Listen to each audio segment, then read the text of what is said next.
Love story শুনিবলৈ এই পেজটো subscribe কৰক আৰু নটিফিকেশ্যনৰ বাবে বেল আইকনটো প্ৰেছ কৰক ৰেড এফএম লাভ ষ্টৰী আজি বাহিৰ হৈদে সুবহিট 93.5 ৰেড এফএমত সময় হৈ গ'ল weekend special show' Red FM love story আৰু এটা নতুন লাভ ষ্টৰী লৈ মই পাহি আকৌ এবাৰ আপোনাৰ কাষ চাপিলোহি ৱেল আজি হ'ব সামথিং স্পেচিয়েল কাৰণ আজি যাৰ লাভ ষ্টৰী লৈ আপোনাৰ কাষ চাপিছোহি তেওঁ হৈছে ৰোমান্সৰ বাদশাহ এছএমএছ ফিল্ম আৰু থিয়েটাৰ ইণ্ডাষ্ট্ৰী তেওঁ হৈছে হাৰ্ট থ্ৰব যিয়ে আমাক বহুতকে শিকালে হিয়া দিয়া নিয়া কৰিবলৈ যাৰ অভিনয়ে আমাৰ সকলোৰে বুকুত বহুৱালে এক এৰাব নোৱাৰা দাগ নিজকে মই মাজুলীৰ ডেকা বুলি কৈ ভাল পোৱা যাক বাদ দি বৰ্তমানৰ অসমীয়া চিনেমাৰ কথা কল্পনাও কৰিব নোৱাৰি সেইজন নায়ক যতীন বৰা গতিকে আজি আমি শুনিম যতীন বৰা আৰু নৱনীতা শৰ্মাৰ লাভ ষ্টৰী আহক আৰম্ভ কৰোঁ তেওঁলোকৰ লাভ ষ্টৰী তেওঁলোকৰ মুখেৰে মই যতীন বৰা আৰু মিমিয়ে অসমবাসী ৰাইজক ৰেডিঅ' ভ্ৰমণৰ জৰিয়তে আন্তৰিক শুভেচ্ছা জনাইছোঁ এতিয়া মই যদি ষ্টাৰ্ট কৰোঁ ওৱান্স আপন এ টাইম মিমিক মই নেভাৰ কিন্তু বেচিকেলি মিমিয়ে হয়তো এটা কথাই ক'ব মই চিনেমাত যিমান ৰোমান্টিক ছিকুৱেঞ্চ কৰিব পাৰোঁ মোৰ পাৰ্চনেল লাইফত মই হয়তো সিমান ছিকুৱেঞ্চ মানে সেই ৰোমান্টিক ভাৱটো মোৰ নাহে কাৰণে বহুত কমপ্লেইনেই পাওঁ তেওঁৰ পৰা আৰু তথাপিও সেইটোৱে চাগে তেওঁ ভাল লাগে আৰু মোৰো তেওঁৰ লগত কথা পাতি তেনেকৈয়ে ভাল লাগে কিন্তু চিনেমাৰ ছিকুৱেঞ্চৰ নিচিনা মই হিৰ'ইনক যেনেকৈ কওঁ তেনেকৈ হয়তো তাইক ক'ব নোৱাৰিলোঁ একচুৱেলি যতীনক যতীন দা বুলিয়ে মাতিছিলোঁ কাৰণ মনত পৰাৰ প্ৰায় মোৰ ঘৰ আমলাপুতিত নগাঁৱৰ আৰু আমাৰ ঘৰৰ একদম কাষতে নগাঁও নাট্য মন্দিৰ তাতে খুব নাটকৰ ৰিহাৰ্চেল হয় তেতিয়া যতীনহঁত মানে এনেকুৱা আছিলে নাটকৰ পোক বুলি ক'লেও ভুল নহয় ইমান এমেচাৰ নাটক কৰে তাহাঁতি মই তেতিয়া মানে আমাৰ মনত পৰে সন্ধিয়া হ'লে আমি এনেই ৰাস্তাই ফুৰিব যোৱা এটা আছিলে আৰু খেলোঁ একেলগে খেলি পেলাই এপাক এনেকৈ ৰাস্তাই ফুৰোঁ তেতিয়া গ'লে আমি নাট্য মন্দিৰত খুব সোমাই পেলাই এনেকৈ চাওঁ আৰু কাৰ ৰিহাৰ্চেল হৈ আছে মোৰ যতীন বৰা বুলি ক'লে মোৰ প্ৰথম সেইটোৱে মনত পৰে যে মই দেখিছিলোঁ এনেকৈ নাট্য মন্দিৰত নাটক কৰে ঐ বিটু এই স্ক্ৰিপ্টখন ক'ত থলি তহঁতি দে জল্দি দে আজি সোনকালে আৰম্ভ কৰোঁ আৰু ভালনে যতীন দা অ' তোমালোকচোন ভাল তোমালোকৰ কি খবৰ আছোঁ আমি ভালে আছোঁ এইফালে যে অঁ ইয়ালৈকে আহিছিলোঁ অঁ হয় নেকি হয় দিয়া বহা তেতিয়াহ'লে বহা ব্যস্ত ন নাই ব্যস্ত নহয় আৰু অলপ ৰিহাৰ্চেল দি আছোঁ অলপ চোৱা কেনেকুৱা লাগিছে বহা তাৰপিছৰ পৰা লাহে লাহে দেখিলোঁ যতীন বৰা লাহে লাহে পপুলাৰ মনত আছে মোৰ ক্লাছ 8-9ত পঢ়ি থাকোঁতে প্ৰতিঘাত সুৰংগৰ মাজেৰে বীণা পাতৰ আঙুঠি এনেকুৱা চিৰিয়েলবিলাক চাওঁ সন্ধিয়া হ'লে 7:30 বজাত বহোঁ যতীন বৰাকে টিভি খুলি যতীন বৰাকে দেখোঁ আৰু গতিকে তেতিয়াৰ পৰাই চাওঁ এজ এন এক্টৰ ভাল লাগে নগাঁৱৰ ল'ৰা বুলি আমি খুব গৌৰৱ অনুভৱ কৰোঁ যে বা আমাৰ নগাঁৱৰে এজন এক্টৰ ইমান ভাল কৰিছে ইমান নাম কৰিছে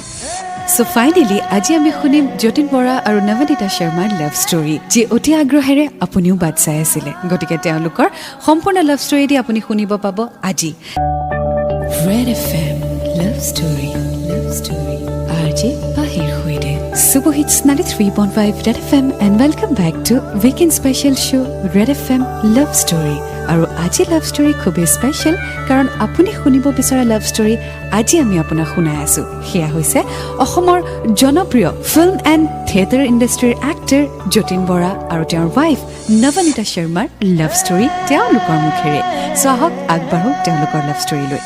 ইনফেক্ট মোৰ মনত আছে 95 মানত হ'ব মই ক্লাছ 11 তেতিয়া মানে হায়াৰ ছেকেণ্ডেৰী ফাৰ্ষ্ট ইয়েৰ আমি কলেজ বাং মাৰি পেলাই সেইখন চিনেমা চাবলৈ আহিছিলোঁ যতীন বৰাই চিনেমা কৰিছে পাঞ্চালী গুপ্তাৰ লগত যতীনে যেতিয়া সময় পাই নগাঁৱত গ'লে তাত আড্ডা মাৰে দেখিলে মাতো কিন্তু সদায় তাৰমানে সেই being a senior actor Jatin বুলি ক'লে মোৰ মনত পৰে মোৰ ভণ্টিৰ লগত তুমি এখন নাটক চিৰাজখন কৰিছিলে যতীনৰ ছোৱালী হৈছিলে মানে সৰু সীতাৰ সৰু কেৰেক্টাৰটো মোৰ ভণ্টিয়ে কৰিছিলে মোৰ সেই সময়খিনি মনত পৰে যে মই যতীন বৰাই কিমান ডেডিকেটলি অভিনয় কৰে কেনেকৈ নাটকৰ ৰিহাৰ্চেল কৰে সেই মুহূৰ্তটোত মই দেখিছিলোঁ আৰু সেই বস্তুটোৱে মোৰ তাৰ প্ৰতি এটা সদায় ভয় সোমাই গৈছিলে যে বিৰাট ছিৰিয়াছ এক্টৰ আৰু যতীনে কোৱাৰ নিচিনাকৈ মই তেতিয়া বম্বেত আছোঁ মই মানে গ্ৰেজুৱেশ্যন কৰাৰ পিছত বম্বেলৈ গুচি গ'লোঁ গান শিকিবৰ কাৰণে তাতে আছোঁ তেতিয়া ঘৰৰ লগত লাগি মেলি গ'লোঁ আৰু নাই ইয়াত নাথাকোঁ বম্বেত থাকিম এতিয়া ঘৰৰ পৰা ঠিক 6 মাহমান হৈছে আৰু এইটো ঘৰলৈ আহোঁ বুলিও ক'ব নোৱাৰোঁ মাহঁতক তেনেকুৱাতে গোপাল বৰঠাকুৰ ডিৰেক্টৰ মোৰ সম্পৰ্কীয় ভিনদৈ হয় মোৰ মামীৰ তাৰমানে ভনীয়েকক বিয়া পাতিছে মই মামীহঁতৰ ঘৰত আছোঁ তেতিয়া হেল্ল' অ বিন্দু কক কি খবৰ ভালনে ভাল ভাল একো নজনালা যে অ' এক্টিং কৰাৰ কথা কৰিম মোৰো তোমাৰ মনে নাই নেকি আকৌ নাই আছে মন আছে অঁ তেতিয়াহ'লে মই টাইমটো কৈ দিম যোৰহাটলৈ আহি যাবা যোৰহাট সোনকালে আহিব লাগিব বাট ফিল্মখনত কোন থাকিবনো অঁ এই জয়াশীল যতীন বৰা আৰু ৰাজ শৰ্মা কি জয়াশীল যতীন বৰা আৰু ৰাজ শৰ্মা ফিল্মখনত যতীন বৰাও আছে অঁ মানে মই যতীন বৰাৰ লগত এক্টিং কৰিম অঁ ভিন্দু কি হ'ল পিছে আমি আছো নহয় মানে ইমান এজন ডাঙৰ এক্টৰ পাৰিম জানো তুমি আহাচোন সোনকালে অ'কে থওঁ দিয়া দেই মোৰ মানে কথা হ'ব আৰু মানে ঘৰলৈ আহিবলৈ সেইটো চান্স এটা পাম মানে কৰিম এনেকৈ আৰু দেই হিয়া দিয়া নিয়াৰ অলৰেডি ৰিলিজ হিয়া দিয়া নিয়া ছুপাৰ ডুপাৰ হিট তেতিয়া দুবাৰ ব্লেকত টিকেট কাটি চাইছোঁ তাৰপিছত মই আহিছোঁ আৰু সোধা নাই আৰু মই কি কথা কি বতৰা মোক যোৰহাটলৈ মোক ক'লে ইমান তাৰিখে যোৰহাট পাই যাবা মই সেই যাব টিকেট চিকেট কাটি আহি গৈছোঁ আৰু যোৰহাট গৈ পাইছোঁগৈ চ' তাৰপিছত কি হয় ডেফিনেটলি আপুনিও জানিব বিচাৰিছে মানে যিজন এক্টৰৰ চিনেমা ইমান বাৰকৈ চোৱা যায় তেওঁৰ সৈতে এক্টিঙৰ কথা যেতিয়া কোনোবাই কৈ দিয়ে সেই এক্সপিৰিয়েঞ্চটোৰ বিষয়ে আমাৰ সৈতে শ্বেয়াৰ কৰিব Nabanita red FM love story RJ পাহিৰ সৈতে ছুপাৰ হিটছ 93.5 ৰেড FMত মই আপোনাৰ সৈতে পাহি শুনি আছে আপুনি ৰেড FM লাভ ষ্টৰী আজি আমি শুনি আছো যতীন বৰা আৰু নৱনীতা শৰ্মাৰ লাভ ষ্টৰী ইতিমধ্যে আমি গম পালোঁ যে নৱনীতাক নেক্সট ফিল্মখনৰ বাবে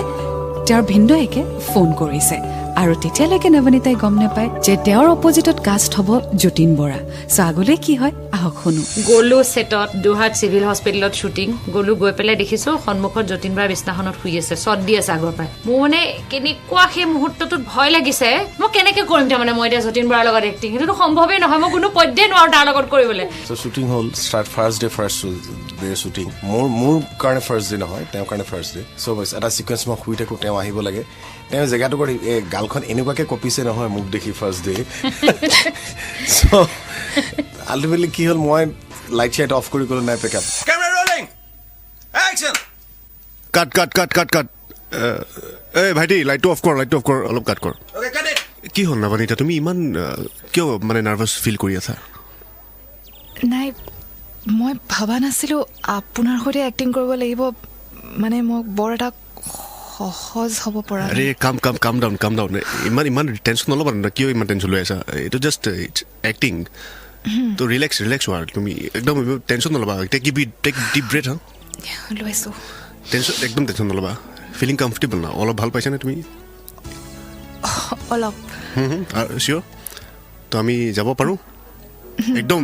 অ'পেন আপ ঠিক আছে ডোণ্ট ফিল নাৰ্ভাছ ঠিক আছে আচ্ছা ভাইটি লাইটটো অফে থাকিব দে ঠিক আছে লাইটটো অফে থাকিব দে তাই অলপ কমফৰ্টেবল ফিল কৰোঁ মই মানে এনেকৈ তাৰ বুকুৰ মাজত সোমাই যাব লাগে চিনটো তিনিবাৰ এনেকৈ ধৰি থাকে ন সি মোক কাট বুলি যে কয় মই হাতখনৰ তলেদি মূৰটো দি উলিয়াই গুচি সি মোক কয় তুমি কিয় ইমান ভয় খাইছা মোৰ মানে ইমান ভয় লাগিছে এই মুহূৰ্তটো মই কেনেকৈ সোমাই থাকিম তাৰমানে সেই কথাবিলাক মনত পৰে ৱেল আগলৈ কি হয় জানিবলৈ শুনি থাকক আজিৰ লাভ ষ্টৰী পিছে আপোনাৰ পৰা জানিব বিচাৰিছোঁ আপোনাৰ ফেভৰেট ফিল্মখন কোনখন মানে যতীন বৰাই এক্টিং কৰা আপোনাৰ ফেভৰেট ফিল্ম সেইখনৰ বিষয়ে শ্বেয়াৰ কৰিবলৈ নাপাহৰিব red FM love story RJ পাহিৰ সৈতে ছুপাৰ হিটছ 93.5 ৰেড FMত মই আপোনাৰ সৈতে পাহি শুনি আছে আপুনি weekend special show' Red FM love story আজি লাভ ষ্টৰী খুবেই স্পেচিয়েল কাৰণ আমাৰ সৈতে নিজৰ লাভ ষ্টৰী শ্বেয়াৰ কৰি আছে অসমৰ জনপ্ৰিয় এক্টৰ যতীন বৰা আৰু তেওঁৰ ৱাইফ নৱনীতা শৰ্মাই চ' আহক আগবাঢ়ো তেওঁলোকৰ লাভ ষ্টৰীলৈ অক্টোবৰ নৱেম্বৰত শ্বুটিং কৰিলোঁ গ'লোঁ তাৰপিছত ঘৰলৈ আহিছিলোঁ আহোঁতে সি মোক ফাঁকি দিছে যে হেৰি তুমি ব'লাচোন মুনীন বৰা চিনেমা এনেই মানে মোক কৈছে মুনীন বৰা চিনেমাখনৰ নায়কৰ শ্বুটিং চলি আছে তাত এতিয়া মোক কৈছে তোমাক এবাৰ মুনীন বৰাৰ লগত চিনাকি কৰি দিওঁ ব'লা তেখেতৰ বহুত চিনেমা আছে তুমি ব'লাচোন ঠাই এটাৰ পৰা আহোঁগৈ ক'ত ব'লাচোন জেগা এটাৰ পৰা কাৰোবাক চিনাকি কৰোঁ তোমাক কাৰ লগত একচুৱেলি মই ভাইমনৰ তাত গৈ আছিলোঁ তো ভাবিলোঁ তোমাক লগত দিবা তোমাক অলপ লৈ যাওঁ তেওঁৰতো চিনেমাত তোমাৰ কাম হৈয়ে থাকে অলপ ভাল হ'ব তোমাক চিনাকি কৰি দিলে ব'লাচোন ব'লা ঠিক আছে ব'লা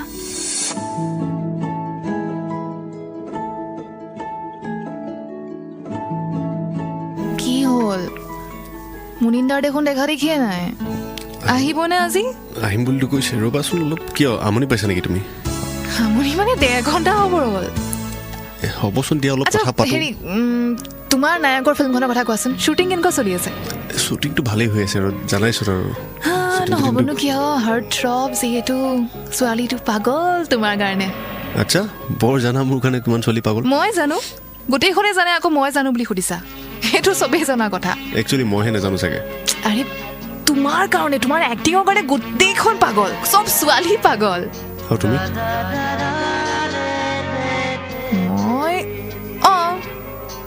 ময়ো অ'কে আচ্ছা ঠিক আছে ব'লা আজি চাগে নামনা নাহিবই যেন পাইছোঁ ব'লা আজি যাওঁ আজি নাহিব ব'লা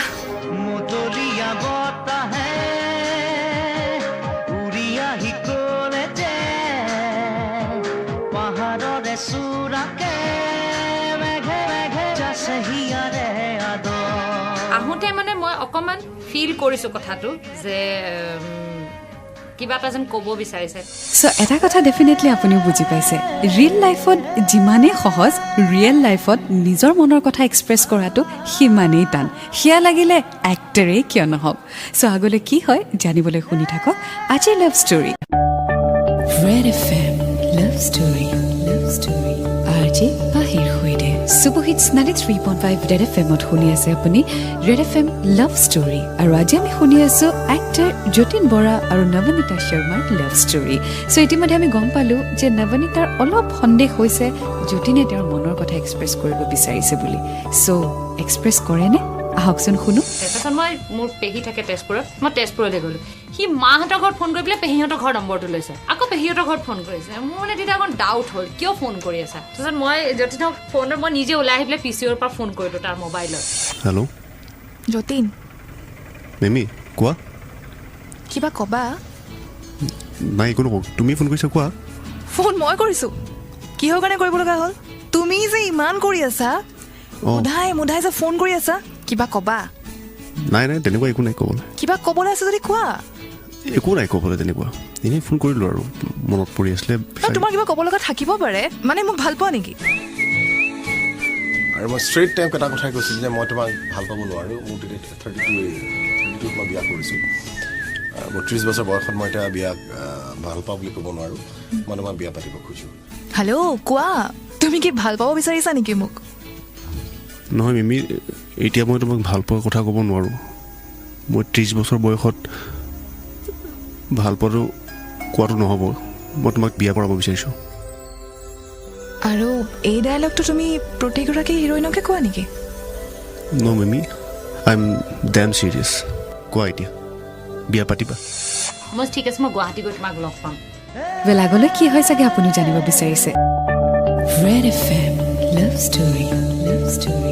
আজি বাহিৰ হৈদে সুবহিত 93.5 ৰেড FMত মই আপোনাৰ সৈতে পাহি শুনি আছে আপুনি weekend special show' Red FM love story আজি আমি শুনি আছো এক্টৰ যতীন বৰা আৰু নৱনীতা শৰ্মাৰ লাভ ষ্টৰী ৱেল ইতিমধ্যে আমি গম পালো যে যতীন বৰাই নিজৰ মনৰ কথা নিমিৰ সৈতে শ্বেয়াৰ কৰিলে বাট নৱনীতাই কি উত্তৰ দিয়ে শুনোচোন আহক তাৰ বাৰ্থডে মোৰ আবেলি 4টা বজাত ট্ৰেইন 25 এপ্ৰিলৰ দিনাই মোৰ একদম মনত আছে 2001 তাৰপিছত মই জাষ্ট কাৰ্ড এখন লৈ গৈছোঁ তাত মোৰ আনচাৰটো লিখি পেলাই লৈ গৈছোঁ সি ফিল্ম ক্ৰাফ্টত ডাবিং কৰি আছে আই এম ছ' চৰি দেই বহুত দেৰি ৰ'ব লগা হ'ল চাগে মোৰ কাৰণে নাই ইমান নহয় আচ্ছা হেৰি তোমাৰতো ট্ৰেইন আছে আজি আছে ৰ'বা মোক কৰি দিব দিয়া হেপী বাৰ্থডে থেংক ইউ এয়া লোৱা তোমাৰ গিফ্ট আৰু এইখন কাৰ্ড বাট এক ছেকেণ্ড কাৰ্ডখন এতিয়া নুখুলিবা কিয় কি আছে মানে তুমি ফ্ৰী হৈ লোৱা তোমাৰ কামখিনি কৰি লোৱা তাৰ পাছত তুমি কাৰ্ডখন খুলিবা মানে ভালকে ফ্ৰী হৈ খুলিবা অ'কে ঠিক আছে মই পুৰা ফ্ৰী হৈ মেলি খুলিম কাৰ্ডখন বাৰু এতিয়া তোমাৰ ট্ৰেইন কেইটাত আছে আবেলিকে আছে আবেলিকে আচ্ছা অ'কে তো মই এতিয়া যাওঁ ছেফ জাৰ্ণি হেপী জাৰ্ণি ইয়া থেংক ইউ এণ্ড গৈ পাই ফোন চোন কৰিব নাপাহৰিবা হা গৈ পাই ফোন চোন কৰিব নাপাহৰিবা অঁ কৰিম ঠিক আছে okay bye bye once again happy birthday thank you Mimi মই মানে জাষ্ট তাত লিখি গৈছোঁ মাই আনচাৰ ইজ য়েছ ইমানখিনি লিখিয়ে মই গুচি গ'লোঁ মানে এনেকুৱা হ'ল কথাটো যে যতীনে মোক প্ৰপ'জ কৰিলে মই তাক য়েছ ক'লোঁ কিন্তু তাৰ পিছৰ পৰা 3 দিনলৈ দেয়াৰ ইজ ন' কণ্টেক্ট কাৰণ মই বম্বেলৈ গৈ আছোঁ দাদৰত উঠি পেলাই ট্ৰেইনত গতিকে 3 দিন লাগে সেই 3 দিনলৈ না সি মোক ফোন কৰিব পাৰিছে সি মোক খালি বম্বে গৈ পোৱাৰ পিছত মই তাক ফোন কৰিছোঁ তুমি মোক কাৰ্ডখন খুলিলা হেল্ল' যতীন মিমি তুমি এনেকুৱা কিয় কৰিলা মোৰ লগত কি কৰিলোঁ মানে কাৰ্ডখন পঢ়িলা ন নহয় তুমি সেইদিনা কাৰ্ডখন মোক খুলিব কিয় নিদিলা ইনষ্টেণ্ট কিয় খুলিব নিদিলা মোক মমেণ্টটোৱে তেনেকুৱা আছিলে মই কৈছিলোঁ ন ভালকৈ সময় উলিয়াই খুলিবলৈ 3 দিন 3 দিন মই তোমাক কণ্টেক্ট কৰিব পৰা নাই আৰু মই সেই ফিলিংটো যিটো তোমাৰ কাৰ্ডখন খোলাৰ পিছত মোৰ যিটো হৈছিলে অৱস্থা 3 days 3 দিনলৈকে মই সেইটো নিজৰ বুকুত সোমোৱাই ৰাখিছোঁ না এক্সপ্ৰেছ কৰিব পাৰিছোঁ না মই তোমাক ক'ব পাৰিছোঁ ইচ্ছা কৰি মই তোমাক ক'ব পৰা নাই কাৰণ তোমাক কণ্টেক্ট কৰিব একো ৱেই নাই তুমি এটলিষ্ট এইটো কৰিব নালাগিছিলে মোৰ লগত এটলিষ্ট সেইদিনা যোৱাৰ সময়ত আগমুহূৰ্তত মোক খুলিব দিব পাৰিলা হয় তুমি চ' আগলৈ কি হয় জানিবলৈ শুনি থাকক আজিৰ love story red FM love story আজি পাহিৰ সৈতে ছুপাৰ হিটছ 93.5 ৰেড FMত মই আপোনাৰ সৈতে পাহি শুনি আছে আপুনি weekend special show' Red FM love story আৰু আজি আমি শুনি আছোঁ এটি special love story এক্টাৰ Jatin Bora আৰু নৱনীতা শৰ্মাৰ ইতিমধ্যে গম পালোঁ যে যতীন বৰাই নিজৰ মনৰ কথা শ্বেয়াৰ কৰিলে আৰু নৱনীতাই চিঠিৰ জৰিয়তে তেওঁ ৰিপ্লাই দি দিলে এতিয়া আগলৈ কি হয় শুনো আহক প্ৰথমতে আমাৰ বিয়াৰ ক্ষেত্ৰত অলপ আহিছিল প্ৰব্লেম আছে সেই ক্ষেত্ৰত আমি হয়তো আৰু অকণ ধৈৰ্য ধৰা হ'লে মোৰ মা দেউতা বা তেওঁৰ মা দেউতাই আমাৰ ফেমিলি হেৰি কৰিব পাৰিলেহেঁতেন ৰখিবলৈ মোৰ হাতত সময় নাই কিন্তু ঘৰৰ ডাঙৰ ল'ৰা মোৰ বহুত ৰেছপনচিবিলিটি আছে যতীনৰ মানে একচুৱেলি সদায় এটা বস্তু আছিলে মই দূৰত থাকোঁ গতিকে মানে সেই ভয়টো মানে সেই পজিটিভনেছটো সদায় আছিলে নহয় মিমি তুমি তাত থকাটো মই বেয়া পোৱা নাই কিন্তু তুমি ইয়াতোতো কাম পাবা ন তো আহা তুমি চোৱা এক্টিঙো কৰা ময়ো এক্টিং কৰোঁ দুটাই মিলি কিবা কিবি কৰিম ন ইয়াত নহয় তুমিও জানা ন মই ইয়াত কিবা এটা এম্বিশ্যন লৈ আহিছোঁ গান শিকি আছোঁ সেইটো কমপ্লিট নকৰাকৈ আধাতে গুচি যাম নেকি কোৱা কিন্তু এতিয়া আৰু মই তোমাক ইমান দূৰত আৰু মানে সহ্য নহৈছে আৰু আই নো তো চোৱা না যদি পাৰা অবভিয়াছলি তুমি পাৰিবা তুমি জানো নিবিচাৰা মোৰ এম্বিশ্যনটো পূৰা হোৱাটো অবভিয়াছলি বিচাৰোঁ তোমাৰ এম্বিশ্যনটো পূৰা হোৱাটো যিহেতু ৰম বুলি ক'লোঁ আই উইল ৱেইট ফৰ ইউ তথাপিতো এবাৰ ট্ৰাই কৰি চাবা আজিও যেন বুজো একোকে কাৰ বাবে আছো যেন জানিছিলো তুমি মোৰ নোহোৱা তথাপিতো মই তেতিয়া মানে জুবিন দায়ো পিঙাই দিয়ে অকণমান হ'ব আৰু যোৱা আৰু মিমি কি কৰি আছা ইয়াত সি অকলে অকলে আছে তাত যোৱা ভাড়া ঘৰত সি অকলে অকলে থাকে বিয়া চিয়া পাতা সেই তেনেকুৱা একচুৱেলি কিছুমান কোইনচিডেঞ্চ হয় মানুহৰ লাইফত চ' ময়ো একদম আনএক্সপেক্টেড বম্বে পৰা অহাৰ সময়ত কেতিয়াও ভবা নাছিলোঁ যে মই ঘূৰি নাযাম বা বিয়া পাতিম ইনফেক্ট এনেকুৱা হৈছিলে যে আমাৰ দুটাৰ প্লেন আছিলে যে ঘৰত ক'লোঁ অলপমান কিবা কিবি হ'ল আৰু যে এতিয়া নালাগে মোৰো বয়স কম আছিলে তো যা তই প্ৰথমতে যিটো এম্বিশ্যন লৈ গৈছোঁ সেইটো ফুলফিল কৰে এনেকুৱা ধৰণৰ কথা কিছুমান আহিল ৱেল আগলৈ কি হয় জানিবলৈ শুনি থাকক আজিৰ love story red FM love story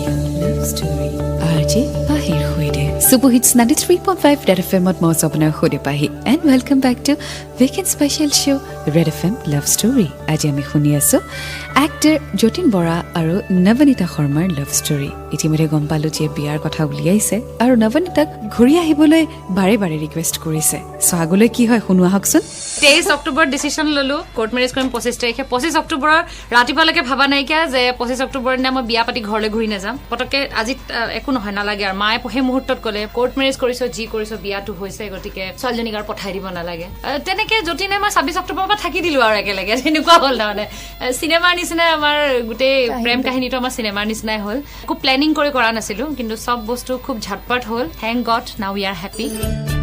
চ' এয়া আছিলে আজিৰ লাভ ষ্টৰী এক্টাৰ যতীন বৰা আৰু নৱনীতা শৰ্মাৰ পিছে তেওঁলোকৰ এটি স্পেচিয়েল মেছেজো আছে আপোনাৰ বাবে to all those people who are in love there is a special message by them গতিকে আহক তেওঁলোকে কি ক'ব বিচাৰে শুনো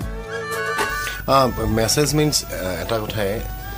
যিকোনো হেৰিয়াত আচলতে আণ্ডাৰষ্টেণ্ডিংটো খুব দৰকাৰ হাজবেণ্ড ৱাইফ মোৰ আমাৰ দুটাৰ মাজত এটা আণ্ডাৰষ্টেণ্ডিং আছিল কিন্তু সেইটো এটা থকা দৰকাৰ মই ভাবোঁ আৰু সেই ক্ষেত্ৰত সংসাৰখন আগুৱাই লৈ যোৱাৰ ক্ষেত্ৰত বা তোমাৰ প্ৰেমটো আগুৱাই লৈ যোৱাৰ ক্ষেত্ৰত যথেষ্ট সুবিধা হয় মই ভাবোঁ আণ্ডাৰষ্টেণ্ডিঙৰ খুবেই দৰকাৰ খংটো অলপ বেছি তেওঁ জানে কাজিয়াটো মই পটককৈ কৰোঁ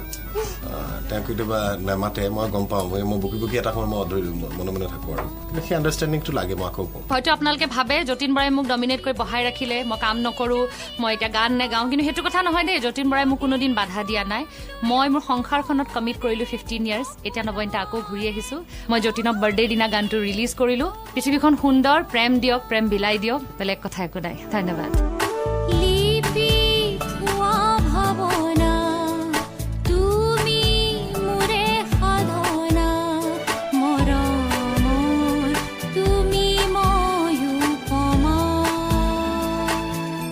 So this was the most awaited love story of this season. Jotin Bora and Navanita Sharma's love story. I hope you enjoyed as much as we did. And I hope যে আপুনি এনেকৈ Red FM love story শুনি থাকিব আৰু কিছু celebrity love story আমি আপোনাৰ বাবে আনিবলৈ চেষ্টা কৰিম but then আপোনাৰ love story আমাৰ বাবে খুবেই special. So please do share your stories with us as well. Stay tuned and 93.5 Red FM बजाते रहो.